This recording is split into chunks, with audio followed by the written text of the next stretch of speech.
उत्तर प्रदेश में नई शिक्षक भर्ती को लेकर के बात करें तो यहाँ पर एक अपडेट देखने को मिल रही है अमर उजाला ब्यूरो की तरफ से। देखेंगे यहाँ पर इसी माह तैयार हो जाएगी शिक्षक भर्ती की नियमावली और यहाँ पर काफ़ी कुछ चीज़ें दी हुई हैं। इन्होंने बोला है कि नियमावली को शासन से मंजूरी मिलने के बाद शुरू हो सकेगी नई भर्ती। नियमावली की बात करें, जैसे आपने देखा जब हम बिहार की बात करते हैं वहाँ पर भी एक नियमावली आई, उसके बाद वो स्वीकार हुई, फिर वहाँ पर भर्तियाँ शुरू हो गई।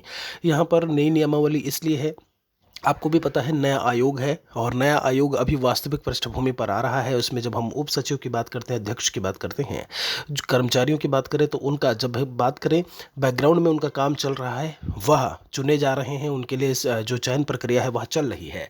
उसके बाद यहाँ पर बाकी नियमावली की बात करते हैं, तैयार करने की प्रक्रिया शुरू कर दी है। 2 हफ्ते में प्रस्तावित नियमावली पर आयोग अपनी मुहर लगा सकता है। इसके बाद जून के अंत तक इसे शासन की तरफ से मंजूरी मिलने के आसार हैं। यह प्रक्रिया पूरी होने के बाद आयोग नई भर्ती के लिए विज्ञापन जारी करेगा। यहाँ पर ध्यान दीजिएगा, नई भर्ती के लिए। अब यहाँ पर जो पेंडिंग वैकेंसीज हैं उनके लिए जो नोटिफिकेशन रहा है, जो पहले का नोटिफिकेशन रहा है, वह उसी आधार पर भर्तियां होंगी। बाकी आगे कहते हैं कि 2 शिक्षक भर्तियां 2 वर्षों लंबित पड़ी हैं। इसमें अशासकीय, देखिए टीजीटी पीजीटी वाले की बात की हुई है, जो अभी तक पेंडिंग वैकेंसीज हैं उनके बारे में।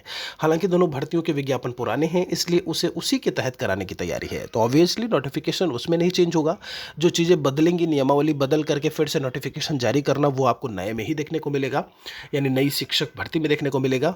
आगे कहते हैं कुछ दिनों पहले लखनऊ में सीएम ने उच्च शिक्षा के अफसरों के साथ बैठक कर भर्तियां शीघ्र शुरू करने के कड़े निर्देश दिए हैं, जिसमें शिक्षा सेवा चयन आयोग पर भर्तियां जल्द शुरू करने का दबाव भी है। हालांकि नई नियमावली तैयार होने तक भर्तियां शुरू नहीं की जा सकेंगी, तो ये बात तो बिल्कुल तय है। आगे है इसमें, पिछले दिनों नियमावली बनाने के लिए कमेटी का गठन किया गया था और कमेटी ने अपना काम भी शुरू कर दिया है। आयोग के सूत्रों का कहना है कि कमेटी 2 सप्ताह के भीतर प्रस्तावित नियमावली आयोग को सौंप सकती है। मतलब नियमावली के लिए काम भी जो है वह शुरू चला है। इसके बाद आयोग बैठक में नियमावली पर मुहर लगाई जाएगी और फिर अंतिम मंजूरी मिलने के बाद यहाँ पर प्रेषित की जाएगी शासन को मंजूरी के लिए। आगे यहाँ पर कहते हैं कि भाई असिस्टेंट प्रोफेसर, चलिए ठीक है, ये तो पहले की बात हो गई।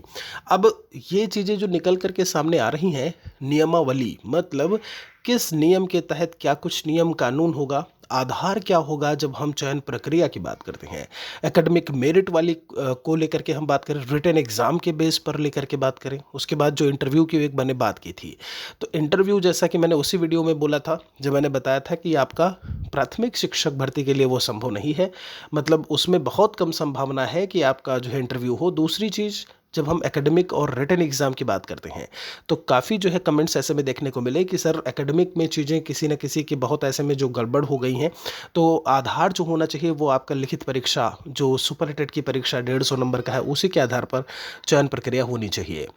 फिलहाल के लिए मैं आपको जानकारी देना चाहूँगा कि एकेडमिक मेरिट अभी हटी नहीं है और अभी संभावना बनी है कि एकेडमिक मेरिट आपकी बनी रहे। बाकी ये नियमावली आते ही, मंजूरी मिलने के बाद जैसे ही ये पब्लिश होता है, तो आप सभी को बहुत अच्छे से जानकारी हो जाएगी कि आखिर आधार क्या है जब हम शिक्षक भर्ती की बात करते हैं उनमें चयन को लेकर के। बाकी महेश अकेडमी एंड्रॉयड एप्लीकेशन पर टेस्ट सीरीज़ आपको अवेलेबल हो चुकी है, पहले से ही अवेलेबल है। उसमें हमने काफ़ी कुछ अपडेट करके फिर से अवेलेबल करवाया है।